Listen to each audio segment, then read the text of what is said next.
Hello friends, नमस्कार। कैसे हैं आप सब? ओम क्लीम कृष्णाय नमः। आज मैं आपको बताऊंगी कि पितृपक्ष में, श्राद्ध में ऐसी कौन सी चीज़ें हैं जो हमें बिल्कुल भी नज़रअंदाज नहीं करनी चाहिए। आप चाहे पूजा कर रहे हो, चाहे पिंड दान कर रहे हो, आप चाहे कुछ भी दान कर रहे हो, इन चीज़ों को बिल्कुल भी नज़रअंदाज नहीं करना है। इनके बिना पूजा अधूरी रह जाती है, पितृ प्रसन्न नहीं होते। इन चीज़ों का ज़रूर इस्तेमाल करें पूजा में, दान में। आज मैं आपको उन्हीं चीज़ों के बारे में बताऊंगी। सबसे पहले तो हमें क्या करना चाहिए। पितृपक्ष में कहा जाता है कि पितृपक्ष में शास्त्रों में कहा गया है कि कुश भगवान विष्णु का अहम हिस्सा है।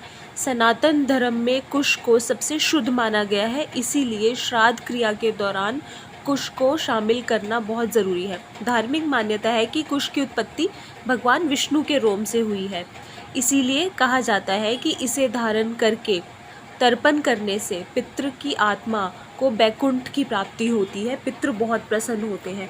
मैंने आपको बताया था कि श्राद्ध में, पितृपक्ष में कहा जाता है, ये मान्यता है कि हमारे पितृ पृथ्वी पर आते हैं और वो वहीं आते हैं जहाँ उनका निवास था, और उस टाइम पे अगर हम इन चीज़ों का ध्यान नहीं रखेंगे तो वो नाराज़ होंगे। और अगर पितृ नाराज़ हों, पितरों को भी भगवान के समान माना जाता है, क्योंकि वो अपना शरीर छोड़ के, शरीर त्याग के वो जा चुके होते हैं, तो उनको भी भगवान के समान माना जाता है। वो चाहे तो हमें खुश होके आशीर्वाद भी दे सकते हैं, और वो चाहे तो हमें नाराज़ होके हमारे काम भी बिगाड़ सकते हैं। इसीलिए पितरों को ज़रूर खुश करें। पितृपक्ष में श्राद्ध के दौरान तिल का प्रयोग भी बहुत ज़रूरी होता है, क्योंकि तिल की उत्पत्ति भी भगवान विष्णु से हुई थी। कहते हैं कि तिल की उत्पत्ति पसीने से हुई है। ऐसे में पिंड दान के समय तिल का प्रयोग करने से पितरों को मोक्ष की प्राप्ति होती है। तर्पण के समय काले तिल का इस्तेमाल करना बहुत शुभ माना जाता है। विष्णु जी को काले तिल प्रिय होने के कारण इसे तर्पण में प्रयोग किया जाता है। साथ ही यम के देवता को भी समर्पित है, इसीलिए श्राद्ध पक्ष में काले तिल शुभ माने जाते हैं। पिंड दान करते समय चावल के साथ काले तिल मिलाए जाते हैं। पितृपक्ष क्रिया में तुलसी भी महत्वपूर्ण है। ऐसा माना जाता है कि तुलसी कभी भी अपवित्र नहीं होती, इसीलिए आप एक दिन पहले चढ़ाई गई तुलसी का दोबारा प्रयोग भी कर सकते हैं।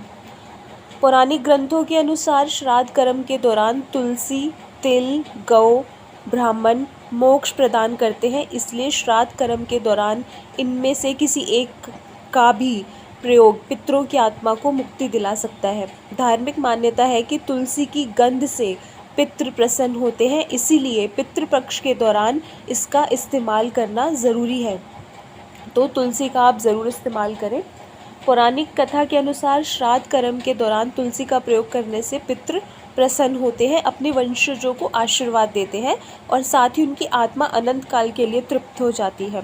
ब्राह्मण को भोजन कराने की भी विशेष परंपरा है, इसीलिए पितृपक्ष में ब्राह्मण को घर बुला के अच्छे से उनके पैर धोएं, उनके चरण स्पर्श करें, उनको अच्छा सा भोजन कराएं, दान दक्षिणा दे के विदा करें, उन्हें खुश करके विदा करें, तो पितृ भी बहुत प्रसन्न हो जाते हैं। उनको हमेशा ध्यान रखें कि उनके चरण उनके बैठे में ही छुएं।